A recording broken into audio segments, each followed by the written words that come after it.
Fighter Shiva మూవీలో song అండి. ఇప్పుడే చూసాను, రొమాంటిక్ సాంగ్. రజనీ నా దగ్గర అసిస్టెంట్గా చేసేస్తాను.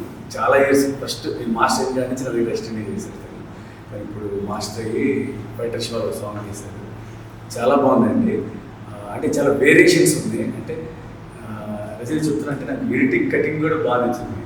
అంటే సాంగ్ వేరే వేరే కాస్ట్యూమ్లో వెళ్తా కూడా స్మూత్గా కట్ చేసావు, ఫీల్ మిస్ అవ్వలేదు. ఆ రొమాంటిక్ ఫీల్ చాలా బాగుంది. ఆర్టిస్టులు ఇద్దరు మణికాంత్, ఆ అమ్మాయి కూడా మణికాంత్, కాజల్ తివారీ ఇద్దరు బాగా చేశారండి. చాలా బాగుంది. All the best. ఇలాగే మంచి మంచి సాంగ్స్ చేస్తామని మంచి పేరు తెచ్చింది. Thank you.